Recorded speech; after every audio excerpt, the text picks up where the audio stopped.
Previously on the Crenshaw Corner.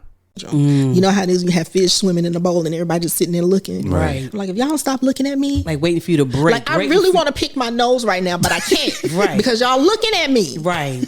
You know? Like, is she going to break? Is she okay? Right. They're waiting. They're waiting for something to happen. Yeah. And I'm like, y'all can actually go home. I need to take a nap. Right. You know, that was just the way that I was grieving. Mm-hmm. But then when everybody went back that Monday after we put my child in the ground, everybody went back to whatever they did, and I was there alone. I'll never forget that. I remember laying on the floor in the fetal position, crying. I called everybody. When my phone was ringing off of the hook, my phone didn't ring one time that Monday. And I called everybody. Nobody picked up the phone. And I sat there and I cried. But I needed to do that because guess what? I was like you. I was trying to make sure everybody's good.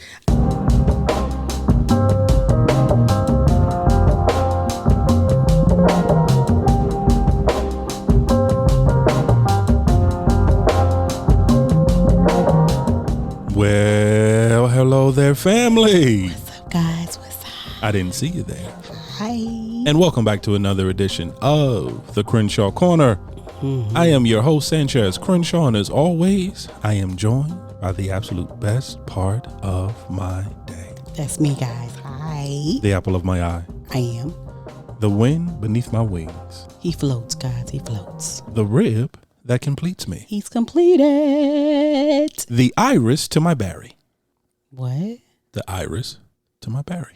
I don't know, Barry. I'm going to give you this one. Because Iris. You should know that there's no reason for me to know this information, but go ahead. Iris Wally West. Barry Allen. Actually, it's Iris Allen West. Or is it Iris West Allen? Iris West Allen, actually. The Wild Wild West? I don't. Listen, you said yourself, I don't know. I don't know, baby. I don't know. One of the greatest love stories in comics. And you said comics. You play too much. The fastest man alive. Flash. There you go. Ha, ha, ha, ha. There you go.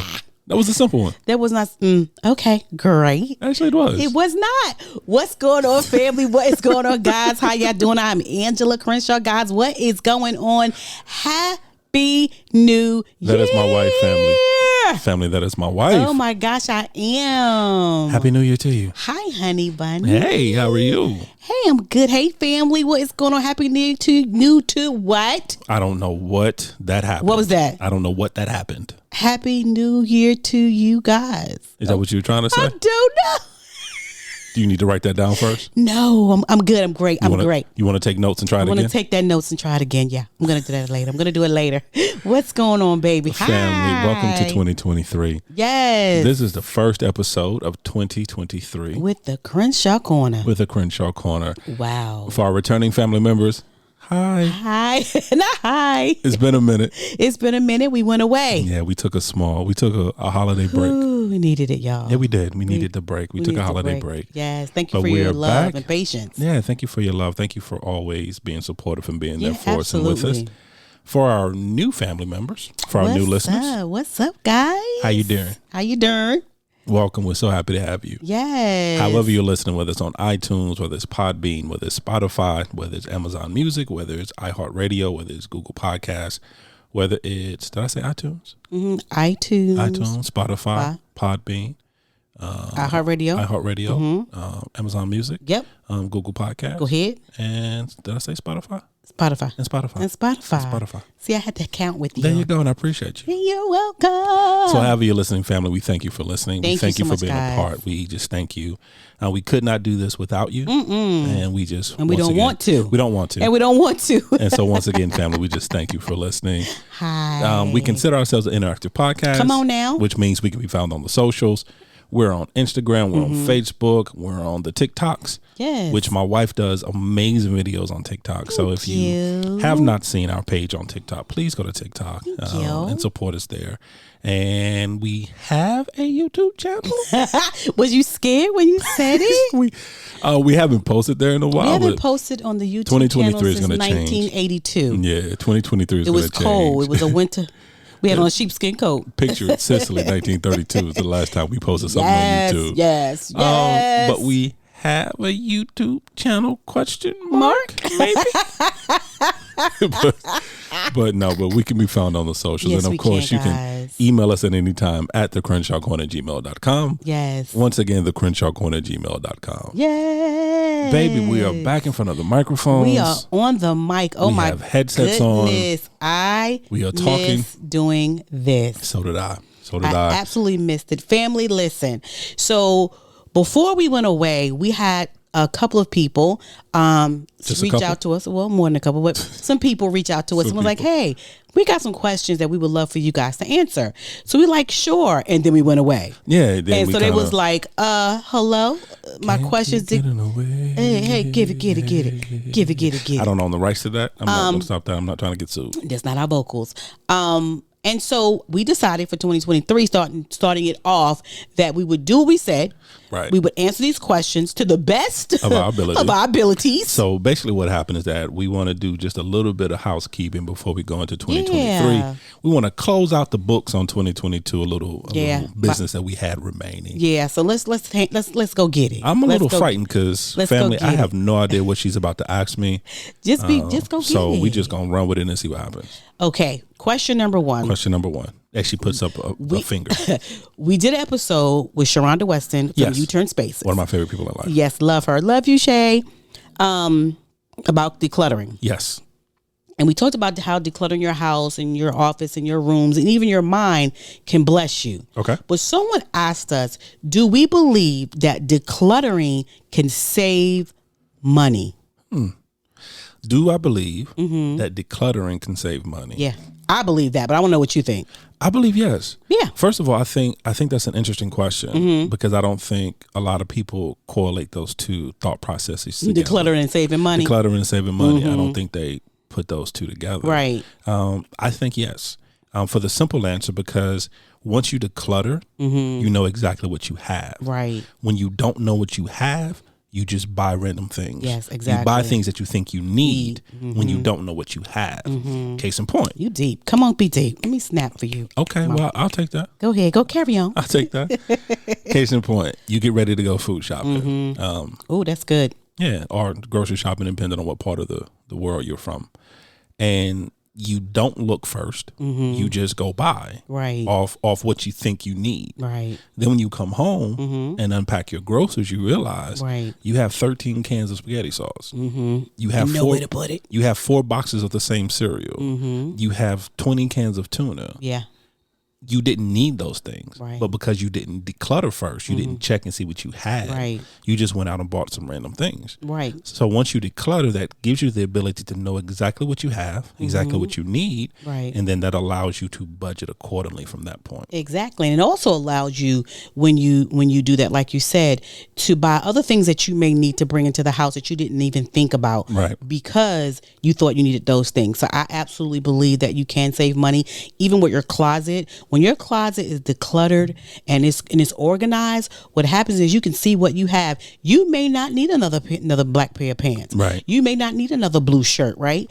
So once you do your closet, you realize I got 5 blue shirts and 10 black pants. No, I don't need that. And then you can begin to put styles and put yourself together and not spend any money. Or you can also take those same clothes and things in your house and do, like, I think it's Offer Up, right. Let It Go. I might be making that up. Isn't that a song from Frozen? No, but is it not Offer Up, Let It Go, Poshmark, all those things that you can be selling stuff and making money off the stuff that you have. Right. So the answer to that question is absolutely. We both agree on that. We both agree, but also I want to take it in a slightly different direction as well. Okay, go for it. I think decluttering also, because once again, when we're talking about decluttering, we're not just talking about a physical thing. We're not just talking about decluttering your room or decluttering your office or your closet. We're also talking about decluttering your emotions, decluttering your mind, decluttering your mindset, your ideas. Yeah. Because I know there's a lot of people in this world that use retail therapy. Right. Because their mind is cluttered, because their emotions are cluttered, because they at the moment they're going through something or they feel some kind of way. And so they use retail therapy as a way to temporarily feel better. Right. Or emotional eating. Yeah, emotional eating. Yeah. Yeah, because it doesn't have to necessarily be a financial thing. But like you said, our emotional eating. Right. But once you take the time to declutter your mindset, declutter your emotions, declutter your Right. perspective. Right. Now you find it less and less to have to do that retail therapy. Yeah. And that saves money. And that saves money too. Yeah. That's good, babe. Thank different, you. Different kind of thought process on that. Thank you. I appreciate it. No problem. What else you got? All right. So we did an episode with the guys We did. about therapy. Yes, we did. Right. And Men's mental health. Men's mental health, which was yo, I cracked myself up, guys. Like that episode it triggered a lot of people. Yeah, it did. And it did very well for us. So many people talked about it, reached out to us about it, listened to it over and over again. And because we never really did the men before. We did the one thing that we always want to do, that we attempt to do it every episode. Mm-hmm. We started conversations. Yeah. And at the end of the day, that's all the Crenshaws ever want to do. Mm-hmm. Is start conversations. Conversations that you may not normally have. Right. But I'm sorry, go ahead and make a joke. No, you're fine. So here's a question, which was kind of a weird question, but I'm going to give it to you. Okay, what's up? Do you believe that men should go to women therapists and vice versa? Wow. Do I believe that men, or do I believe that a person should go to a therapist of the opposite sex? Right. Yes. Mm-hmm. Yes, I do. Mm-hmm. And here's why. Because I kind of understand the thought process of why someone would be uncomfortable. Mm-hmm. Because you're at a vulnerable state at that point in time. Mm-hmm. And if you go to the wrong person, right, they can take advantage of that situation. However, I think the pro for it for me is that a female can offer a male a different perspective. Mm-hmm. And a male can offer a female a different perspective. Exactly. And I feel that in a situation where I'm looking for, because you go to a therapist at the end of the day for personal growth. Mm-hmm. You are trying to grow out of a situation. You're Mm-hmm. trying to grow out of a mindset. You're trying to grow out of emotions. Right. You're trying to grow. Right. And to be able to, for me, what I feel, and once again, I don't have a PhD. I'm not a doctor, but I play one on the radio. You do. To grow, for me, I feel like you need different perspectives on life. Right. Because even though they're therapists, sometimes men are very clinical. Mm-hmm. Men are very logical. And once again, I'm talking in general terms. I know exactly. Every rule doesn't apply for everyone. Mm-hmm. But in most part, men are very by the book. Right. Very black and white. Mm-hmm. We don't live in a black and white world. Mm-hmm. We live in a world that's full of gray. Right. And sometimes that's where women live a lot of the times. They live in the gray areas because the gray areas are more your emotional standpoint. It's more feelings in that gray area. Mm-hmm. And sometimes you need that to be able to grow out of your situation. And to open up. Yeah. And vice versa. Sometimes women live too much in that gray area that sometimes you need just a logical perspective to help you see what can be different or how it can be different or what needs to be tweaked. So I think it's the perspective aspect. Right. That I think they should be able to, and I think they should. Yeah, I think so too. I think that doing that, having the opposite sex to be able to talk to them and again get that perspective, and sometimes get that matter of fact perspective, or hear something that that maybe a female wouldn't hear, right? Or wouldn't, the same thing vice versa, that a guy wouldn't hear, but a female would hear and be like, I hear what you're saying, but to be honest, let's talk about that, right? And so I do believe that women and men should go to the opposite sex as far as therapists are concerned. I don't think that it's a taboo thing. It was a really weird question in the first place, but I do understand the question. Yeah. I think I know why. Because if I'm not mistaken, correct me if I'm wrong, because I think that one you did we didn't go into detail about it off air, but I think you kind of touched on it. Mm-hmm. And if I'm not mistaken, that came from more of a marital standpoint. You did. As far as should a husband go to a female therapist and vice versa, should a wife go to a male therapist? Right. And from that aspect, I get it, because your husband and or your wife, they're in a vulnerable state. Mm-hmm. And once again, you're getting close to someone, right? And one thing leads to another. Right. I think that was kind of the thought process behind it. But for me, with that, if they're going to cheat, they're going to cheat, right? Whether it's their doctor, whether it's their secretary, professor, whether it's a professor, whether it's the barista at the where they get their coffee, not the barista every day. Starbucks. I mean, so true. if that's what they're looking to do, and not condoning it. So please don't misunderstand. Don't be at my door with a pitchfork. Please. I'm the monster that fight back. Don't do that. But what happens is that if that's what they're looking for, they're going to find it. Right. If they're susceptible to that, then they're going to find it regardless. Right. So you can't base it off of, well, it's inappropriate because they may. Well, if that's the case, then they can't leave the house. Right. Because they may, when they go to the restaurant to order their lunch, they may with their work wife. Because a lot of people have work wives and a lot of people have work husbands. It's so funny to me. It's so funny to me. So I mean, so if that's the hang up, then that works in every situation in life. Right. Because but every situation in life, you put yourself, especially when you, lack of a better term, since we kind of touched on it, in that co-worker situation. Because a lot of the times, if we're honest, if we work a corporate America job, we're with them longer than we are with our own people, with our own family. Because by the time you get home, eat dinner, you sleep. Yeah.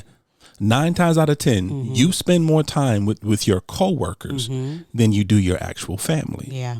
Yeah. So if that's the situation, if they're vulnerable to that, then just because they're opening up about their childhood with a therapist, it's not necessarily going to lead to inappropriate behavior. Right.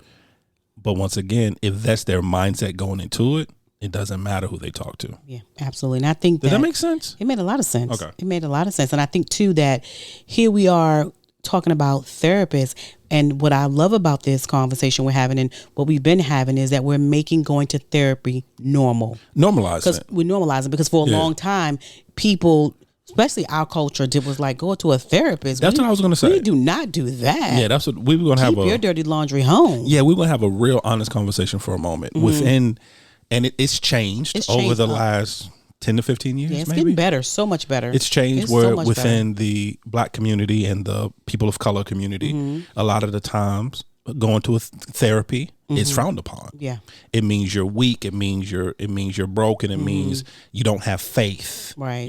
There's a lot of the things that within our community we hear. Yeah. Or like you touched on, Black mamas are real good for saying, what goes on in this house stays in this house. Stays here. And that's why you have 60-year-olds still dealing with childhood trauma. Because it stayed there. Because what happened in the house stayed in the house, and they did not find the help that they needed. Absolutely. So I'm like you. So the fact that we are openly talking about mental health. Mental health, yes. And can I go to a little caveat just for a moment?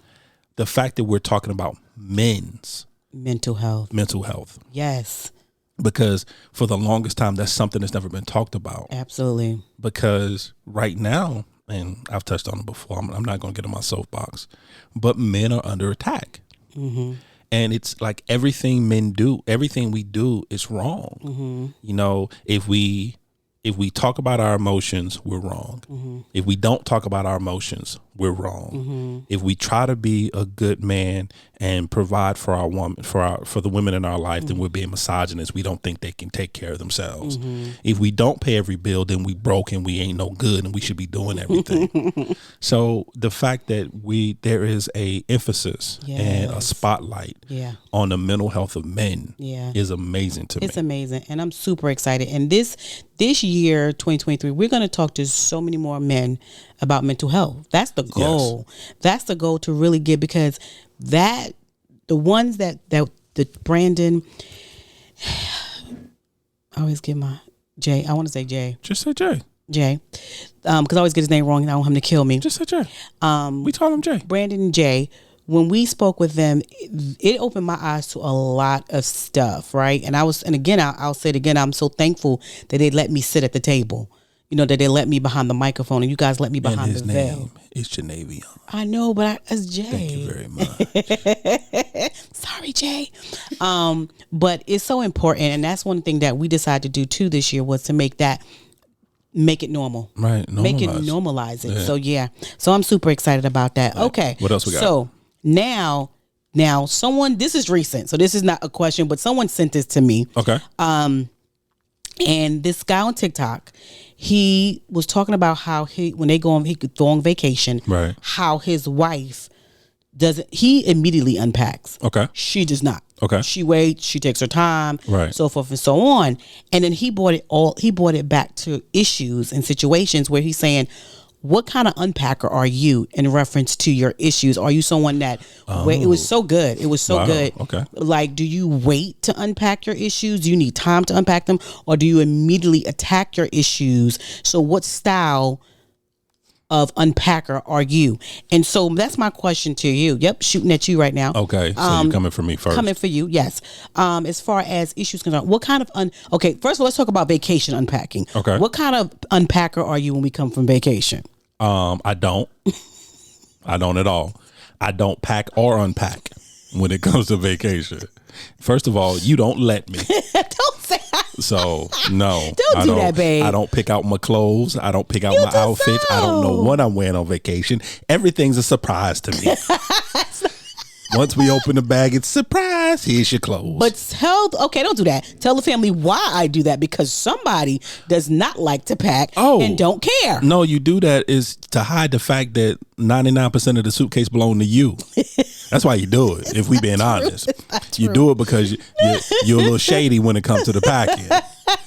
So what does that mean, babe? What it means is... Okay, how am I shady, babe? What it means is... go ahead. Because how it should be. Right. Because we's a partnership. We are. If we using one suitcase, it should be 50-50. If we're looking at a pie, right, it should be 50-50. Right. Half the pie belong to me, half the pie belong to you. But that's real cute. But that's not the life I live in. If we look at if we doing a situation where we only have one suitcase, yes, then 75% of that pie belong to you. And you allow me to have 25% of the pie. Don't do that, bruh. So that's why you do it, is so you can sneak more clothes in there. No. I'm like, but I thought, okay, maybe I didn't. So, okay, we go with that. No, sir. We just went on vacation. We did. And you had your own suitcase. Because I had to go buy some. I had mine. Family, let's talk about that for a second. Hold on. This is not on topic, but since we here. No, we talking about unpacking issues, baby. So now, family, this is not unpacking issues. Here's what happened. So back in November, so for those who don't know, my wife celebrates her birthday in November. So what we wanted to do is that I wanted to take her away. So we went on a cruise. In November, we went away the week after Thanksgiving. Actually, we left. So Thanksgiving was that Thursday. We left that Friday. Something like that. And we went on a cruise. We did. Oh my gosh. So initially, we had one suitcase. We had one suitcase. One really great suitcase. And then, so my wife packed all her stuff first. And then once she packed all her stuff in the suitcase, she realized, oh snap, we got a problem. There's no space for his stuff. So family. That's not what happened. Oh no, family, that's what happened. That's what happened.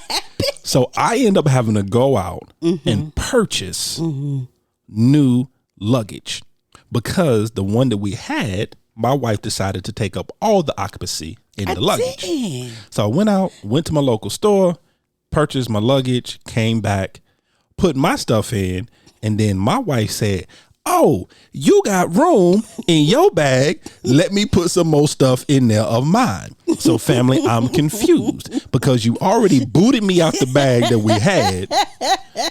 And I had to go purchase a new one. And now you want to take over that one too. She was confused when I said no. Yeah, he told me, guys, here's the thing. He had so much space in there. For my stuff. For his stuff. So he had room.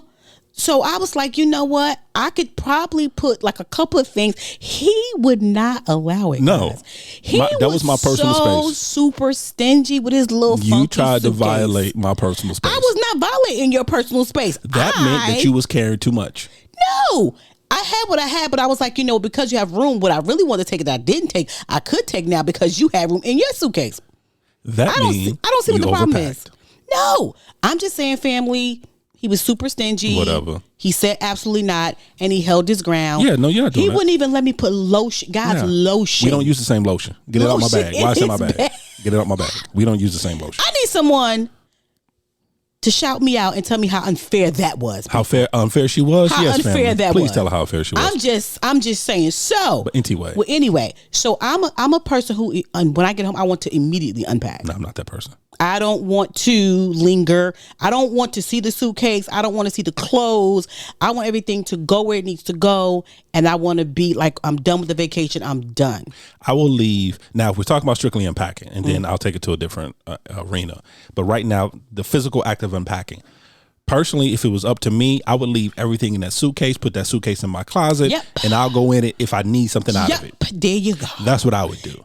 So his unpacking. In 5 days, if I need a shirt that I wanted to wear and it was in a suitcase, I'll go in the suitcase, pull out that one shirt, put the rest of it back in the closet. And this is why I unpack for him, guys. This is why because who does that? Like, what? I do. Why? I do. And I give him a couple of days though. I don't just like let's do it. Family, did you hear the verbiage? Did you hear the verbiage? I mean, she gives me.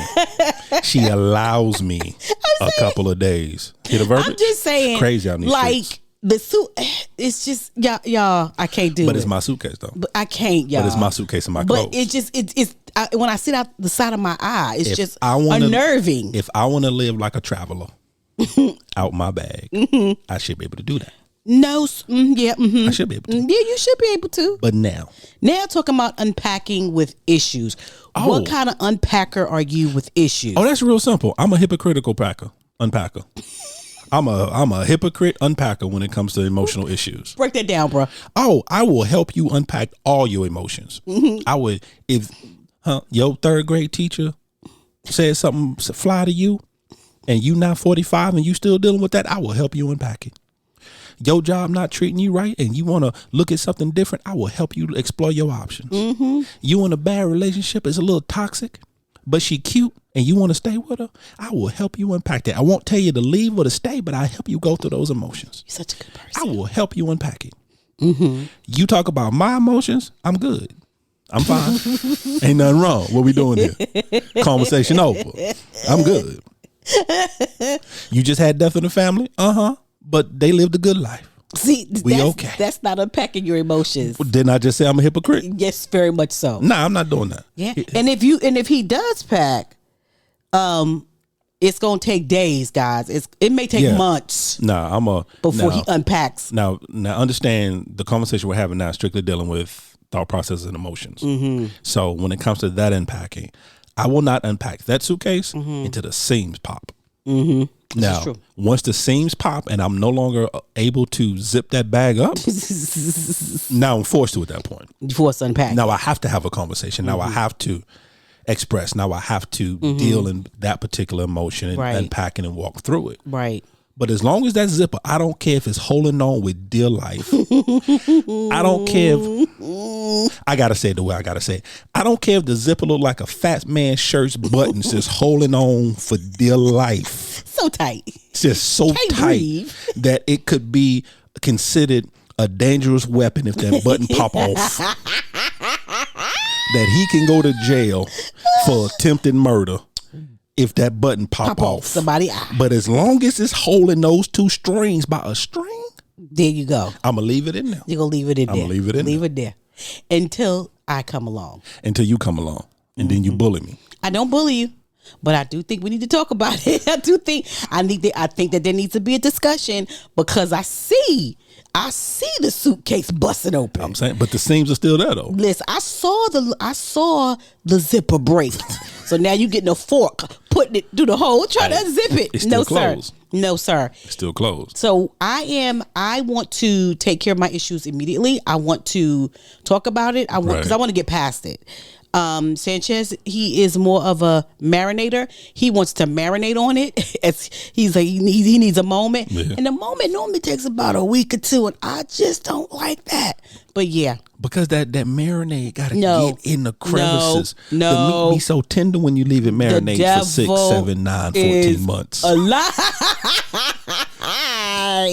lie. But because we're both that way, it helps both of us, to be honest, because I am a person who likes to unpack very quickly.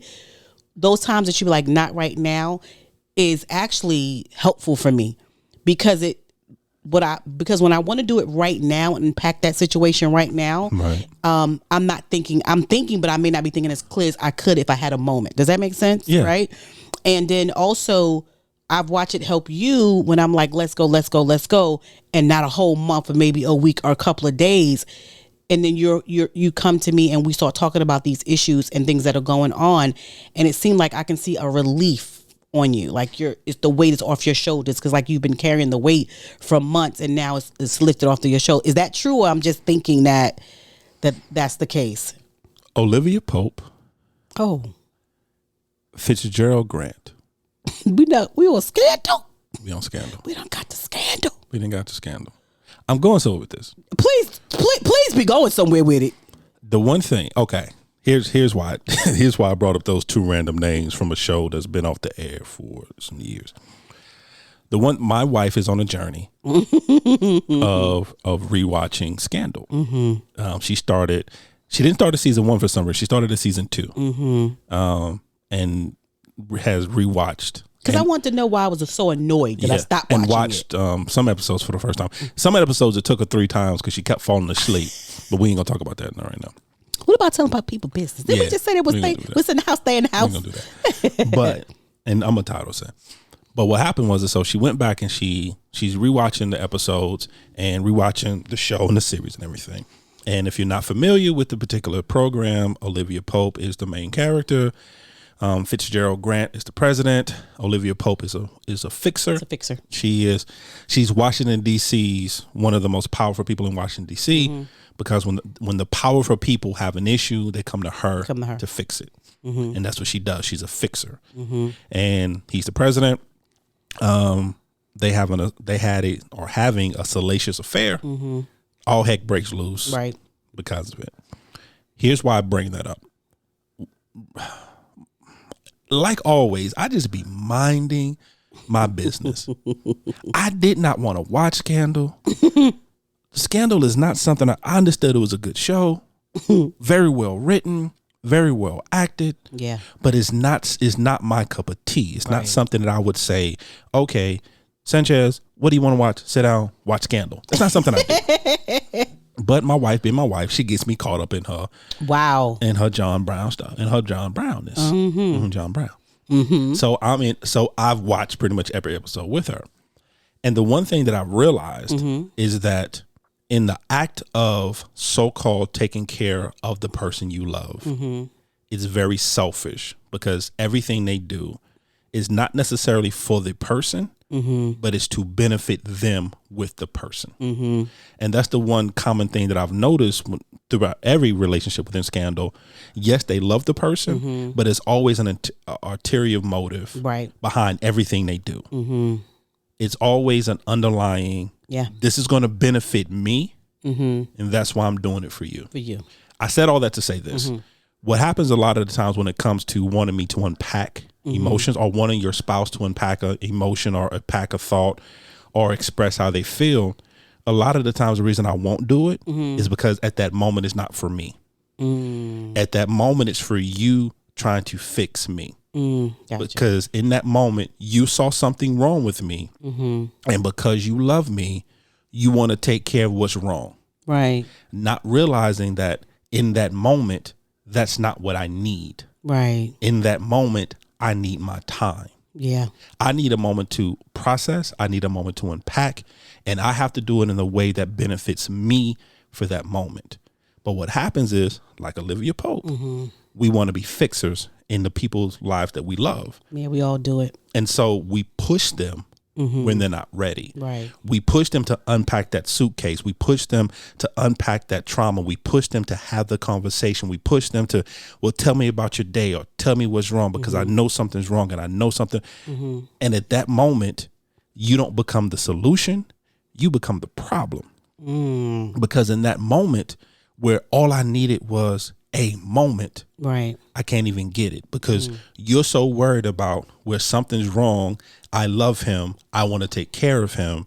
I need to help him through this. Right. And we do it to each other because, and this vice versa, it's not just the wife to the husband because I'm guilty. I've done it to you as well. So busy. And we've said this before, so busy trying to take care of you that I'm not taking care of you. Me. Right. And so, and for me, that's the only thing that sometimes that becomes an irritation for me when it comes to my unpacking is because in those times, I know something's wrong, but I'm not emotionally at a place at that time that I can unpack it the way that I want to. Right. That's going to be beneficial for both of us to have the conversation. Yeah. Because at that time it may not come out right. Right. It may come out, I may snap at you, or I may say something out of the way, or may go left when it has nothing to do with you. Right. And so at that point I need that moment. And so that's why I'm a delayed packer. Yeah. Because I'm very, and I know this may seem rambling, I apologize, family, but a lot of things that I do is based on and this may sound crazy, but a lot of things I do is based on the fact that I'm a 6'5", 300-pound black man in America. I always have to be mindful of everything I do, no matter who I'm around. Right. I always have to be mindful that I don't come off too aggressive. I don't come off too threatening. I don't come off too angry. I don't come off too vocal. I don't come off to this, to that, to this, to that. And that's the prism I've lived most of my life through. Right. And so I do that with you. And so, I'm angry. Yes, something's wrong. Yes, something's bothering me. But I don't want to come off aggressive to you. I don't want to come off angry to you. I don't want to come off abusive to you. I don't want to come off, I don't want to come off that way. Right. So I have to keep it in the suitcase. Like the fat man button on the shirt. You know what? What's up? You know my nerves. Did that make sense? It makes a lot of sense. Because I felt like I was rambling for a moment. No, you were fine. Okay, cool. No, you were fine because I think that too, because I want to nip stuff in the bud. I don't have time. I don't want to prolong it. Right. And see this is where opposites attract. The longer that I don't get it off, the angrier I get. Right. So by that time, I'm going to pop off. I already know because I'm like, so when we going to discuss it? This is an issue. This is a situation, right? And the good part about it is knowing each other enough to understand that factor, which took us a long time. It wasn't overnight. It wasn't overnight because we could laugh about this now, but before this was not a laugh, or this was not a laughing matter. I ever tell you about my tea maker family? Don't do this. I ever tell you about my tea maker? Yes, you did. You told the family about your tea maker. Have I told you that story, family? You told the family. There's some family members who don't know that story. No, they don't. There's some family members who don't know that They don't story. need to know about the tea maker. Because family. Really, baby? Okay, well, that's a story for another time. How about that, bro? That's How a story about that? for another time. Thank you, sir. You're welcome. Thank you. Don't get it. You got a new tea maker, okay? It's a new tea maker in the house. Yeah, okay? my cousin bought it for me though. It don't matter. You still got a new tea maker. Yeah, but you're not the one that bought it. It's important that you got a new tea maker. My cousin bought it. So you got a new tea maker. But anyway, continue your thought. I'm sorry. So yeah, so I understand that, but I did grow in that area of understanding that I may need to not always want to get it. Unpack. I can unpack, but it doesn't necessarily have to be the same day, at the same moment. And I can still get the same. And that way it gives me time to think and breathe about what I may or may not say. So I get that. So that was really a good question. Actually, that was my favorite so far. Yeah, that was a good question. So here's the next one. What's that? What you got? So do you believe, because we did, and I was like, wow, that's a long time ago you brought that up. We did maybe our first year, a couple of months into love languages. Yes. And so someone asked, do you believe that your love language can change? Yes. Yeah. Yeah. Yeah. Definitely. Because your love language is not written in stone. Yeah. And your love language is based on who you are. At the time. Right. And the season you're in. At the time and the season, right. Because you may be a person whose love language is touch in that season. Because it could be something, and I always go, but it could be something that was a void or there was a hurt or there was something that went on, right? That you needed that affirming, or you needed that contact, you needed that covering, right? For that point in time in your life. Right. Now you're at a place where you've grown, you've healed. That scab is, it's tougher now. Your skin is tougher now. That you may not need that same touch, that same. So yeah, as you grow, as you evolve, as your thought processes change, as your emotions change, as your life situation changes, I believe your love language. Yeah, I believe it does change. Have your love language changed? What was your love language? What was your love language? My love language is touch. Yeah, it's still the same. And thing. for me, it's still the same. It's the same. It's and that's just because I've always been a touchy-feely person, though. That's even since I was a little. I've always loved hugs. You your grandbaby. Yeah, You your grandbaby. Yeah, that's who I've been since. One of the things that the mothers of the church used to always talk about when I was younger. They used to love to hug me because I've always been a good hugger. But that's just who I am.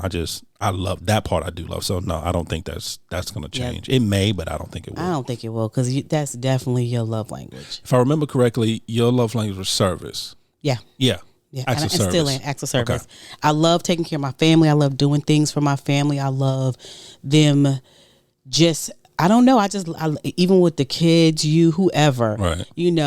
I'm sometime and I'm like, dang, why am I? I'll be frustrated. Like, why am I like this? Like, ugh. But it's acts of service of being good to people and loving on people and doing things for people and caring for people. So yeah. But I think also that's why it's important to always have honest conversations with your spouse. Yeah. Because things like that change. Yeah. And it could be a situation where you're operating under the wrong narrative. You're trying to figure out why there's friction or why you guys are not quite getting along. It could simply be because you're operating under the wrong narrative. You still think this person is a person. Let's stick with love languages. Their love language is still touch. Yeah. But now it's changed. Now it's affirmation. Now it's affirmation. Now it's acts of service, whatever. But you're still operating in that touch, and now you're trying to figure out, well, why are they acting different, or what's the difference now? Yeah, what happened? When all you have to do is have that conversation. Yeah, it's important. Yeah, that open dialogue. That's one thing. Whether this is your first time listening to the Crenshaw Corner or you've listened to all 200 episodes. We don't even know no more. I don't even know anymore. But it's a lot. But if you're a regular listener, one of the things is a constant theme throughout everything we do. Communicate. It's communication. Yeah. Especially between husband and wife. People always say that one of the leading causes of divorce is finance. But the part about that they don't talk about is that the reason finance comes in between is because they're not talking. They're not communicating. They're not communicating about the finances. They haven't sat down and made a plan with their finances. Right. They haven't talked through their finances. Yeah. One person doesn't know what the other person makes. One person has a bank account. The other person doesn't know what's in it. Exactly. And bills are not getting paid, but nobody's talking about it. Exactly. And they don't know. The other person doesn't know until they go flip on the lights and the lights don't come on. Right. But when you actually have that conversation, that real conversation, what is your relationship with money? Having that conversation. Husbands have a conversation with your wife. Babe, what is your relationship with money? Yeah. How do you view money? Right. How did your parents view money? What did they teach you about money? Right. And you having that same conversation, telling them your prospect, your thought process on money. What were you taught about money? How do you view money? Exactly. But it's that communication. It has to be the communication. And definitely when it comes to this love language, it would be. I love the question because right now, guys, you can go right now and talk to your significant other and be like, hey babe, what's your love language now? Like, what is it? Like, because maybe it has changed. It hasn't changed for us because it just hasn't. We've talked about this before. So it hasn't changed for us, but that doesn't mean next year it could or it would. You just absolutely do not know. So yeah. So that was the question. And then one more thing before you go to the next question. And then also understanding if your love language change, it's not a bad thing. Right. If it stays the same, it's not a bad thing. There are some things in life that are not good or bad. They just are what they are. They are what they are. And your love language is one of them. If it's changed, beautiful. Have the conversation. That's all. And also, if you're saying like, what are you guys talking about? Love language. There's a book called The 5 Love Languages. I can't think of the author right now, so I super duper do apologize. But it is something that you definitely want to look into. And the 5 love language is acts of service, word of affirmation, receiving gifts, quality time, and physical touch. I think that's right. And so you might want to look into that. That's something great for you and your significant other to sit down and talk about and go through it or read the book together and be like, I didn't know. That's why you do what you do. And that's why you feel the way, because that might be their language. That's what they love to do. That's what they want to receive as well. So it's super important that you found the name. If I'm looking at the right one, Gary Chapman is the author. Gary Chapman. Yeah, actually, you're right. Yeah, Gary Chapman is the author. 5 Love Language by Gary Chapman. So you guys go check that out. Go check that out. Thank you for that question. Now, here's my question. Oh, Lord, you got a question? What's yeah, up? So, Uh-oh. You took too deep of a breath on that one. What's up? yes. What have you learned in 2022 that you're at the end of 20 that you're bringing into, see if me and you have the same thought process that you brought into 2023? What I learned about myself in 2022, I learned two things that I feel are very important. A, I take too much for granted. And B, I'm inconsistent. Those are the two things that I learned. And what I mean by that, I take the fact that I have tomorrow for granted. Okay. I take the fact that I am 45 years old now. And that just saying that. You sexy. Thank you, but still just saying that. I take for granted that at 46, I'm going to be healthy with no work from me. Right. With no effort. With no effort. Come on now, somebody. So I take for granted that I'm going to wake up next to you. I take for granted that I only have to put in minimal effort for you to be there. Yeah. So I learned that I take a lot of things for granted. I have really great friends. I have really great family that surrounds me. I have individuals that I can call right now. And their response will always be, what do you need? No question asked. Yeah. There's a scene from a movie with Ben Affleck and Jeremy Renner. I think it's The Town. I'm pretty sure everybody's seen this clip because it's the one clip they play all the time where he comes in and say, we're going to hurt somebody. You can't ask any questions. I got to do something. You can't ask any questions, but somebody's going to get hurt. I'm kind of paraphrasing. And his friend's reply to him is, who's driving? That was it. That's it. Just who's driving. Right. I have those people in my life. Yeah. That if something's wrong, if I need something, all I have to do is make a phone call. No questions asked. No lecture. It's just, what do you need? And I take that for granted because there were a lot of people that came out of 2022 who didn't have that. Yeah, absolutely. Who didn't have that connection. Who didn't have someone to love them through their good and through their bad. Yeah.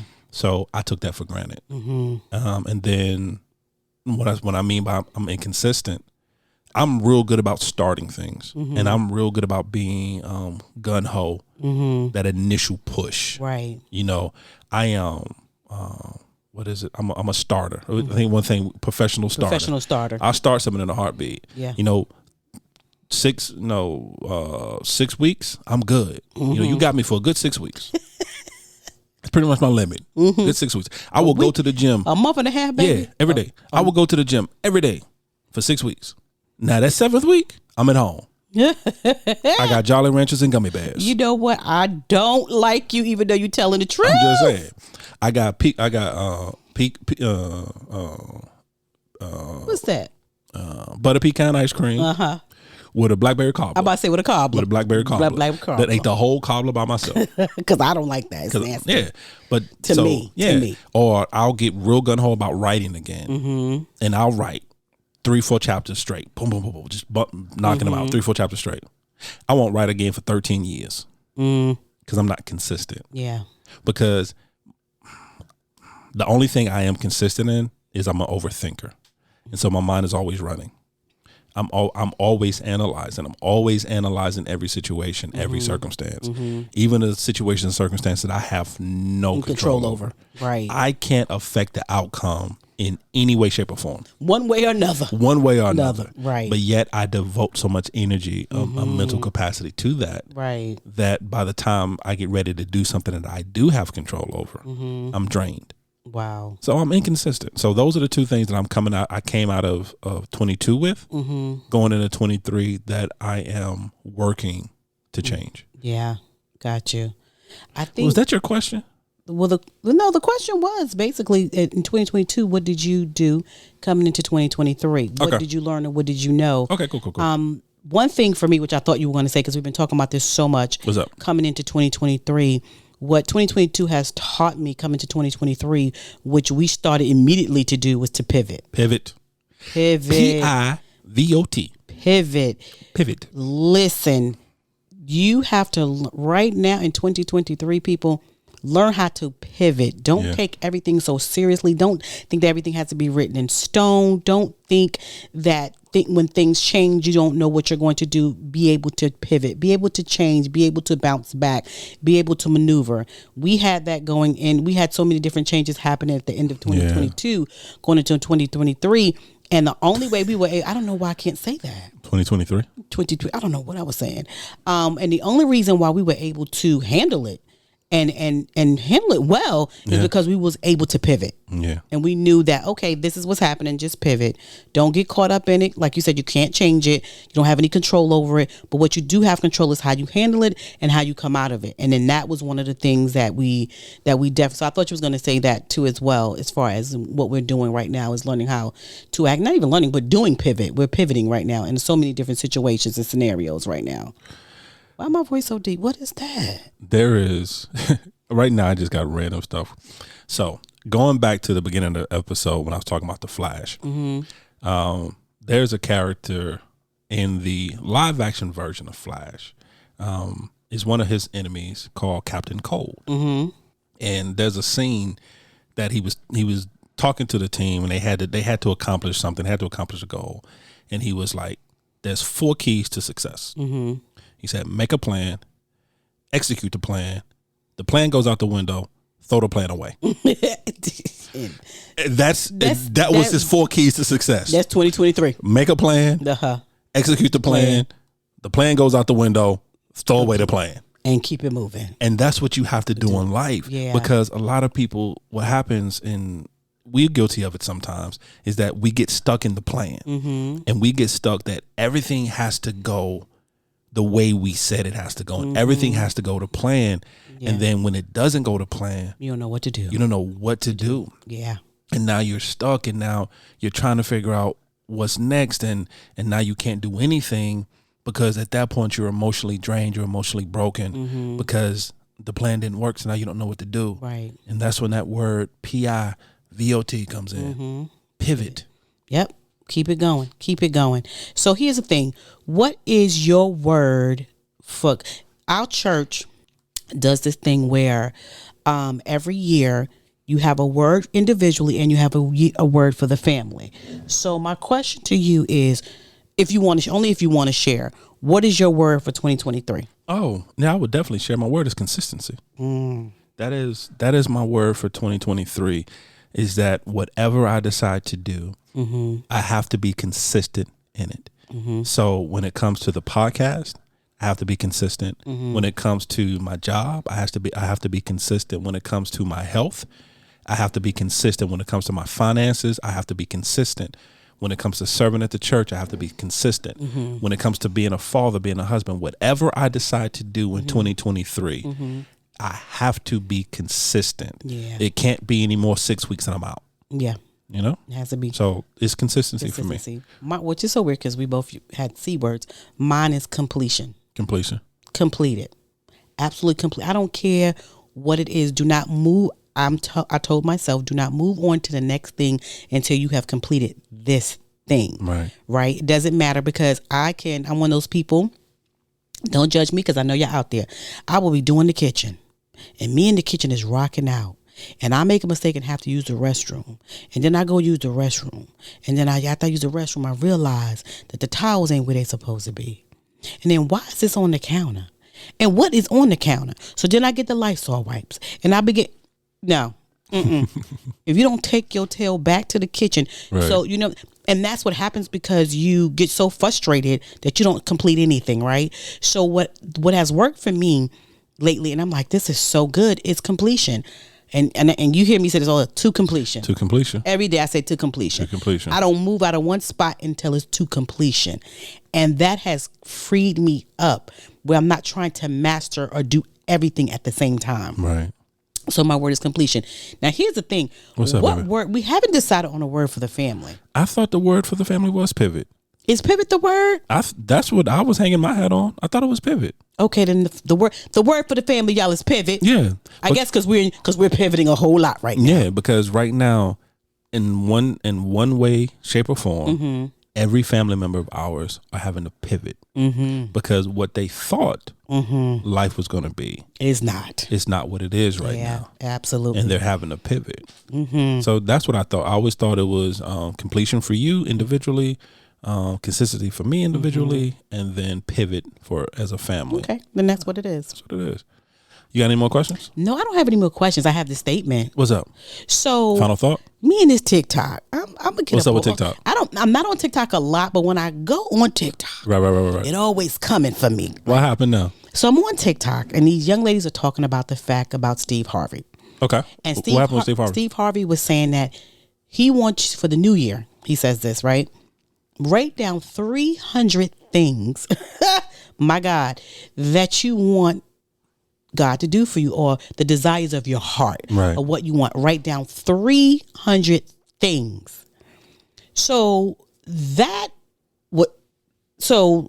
everybody's up there and they're like, I'm writing down my 300 things, and I'm like, okay, I'm sorry, y'all. Y'all acting like this is easy. This is not an easy task to write down 300 things, down to the desires of your heart and what you want. Right. And so I began to do the challenge, right, to see if I could do it. So right now I'm at 120 so far, and it's day by day. And so the challenge was, at first it seems like, I want optimum health and I want this, right, and then it became those buzzwords, right? And then it became down to the real stuff, the desires of my heart that I've never really said out loud, or and I started writing those things down, and it just kept flowing, and it's still flowing. Sometime in my sleep it'll come to me, and I'll get up real quick and I'll write it in the book, or if I'm in the kitchen or in the restroom or wherever, I'll be like, yeah, I do want that. I would love to have that, right?